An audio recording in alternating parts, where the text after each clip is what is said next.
ఆ భాష ఏందన్నా నిన్న ప్రభుత్వం చాతకంతనం ముఖ్యమంత్రి ఎవరన్నా కానీ అన్న అరే హౌలే అట అరే హౌలే కలెక్టర్లు నిన్న కలెక్టర్ కానీ వన్ అయ్య కానీ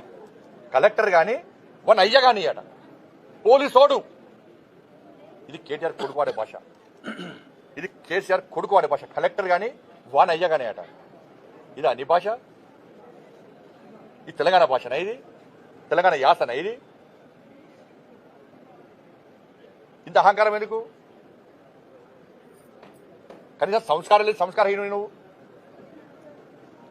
సోషల్ మీడియా వేదిక చేసుకుని దుబాయ్ సిగ్గు లేకుండా దుబాయ్ నుండి సోషల్ మీడియా నడుపుకుంటూ చెప్పిన మా కార్యకర్తలు చెప్పిన నీ సోషల్ మీడియా మిత్రుడైన పేరున్నది వీళ్ళ పేర్లు బిడ్డ అందరూ ఒక నలుగురు పేర్లు దగ్గర ఉన్నాయి మాకు వ్యతిరేకంగా మా పార్టీకి వ్యతిరేకంగా కాంగ్రెస్ పార్టీ వాళ్ళంటే భరిస్తారు వాళ్ళు రాహుల్ గాంధీ తిట్టా భరిస్తారు ముఖ్యమంత్రిని హరే హౌలైన భరిస్తారు వాళ్ళ పార్టీని తిట్టా భరిస్తారు చాలాగానే వాళ్ళు కాంగ్రెస్ వాళ్ళు కానీ నరేంద్ర మోడీ గారిని కానీ మా ప్రభుత్వాన్ని కానీ మా పార్టీ నాయకుల బిడ్డ ఇంకొకసారి ఆ స్క్రైబ్ ఈ స్క్రైబ్ పేరుతో మాట్లాడే ప్రయత్నం చేస్తే పక్కా దాడులు గ్యారెంటీ జరుగుతాయి.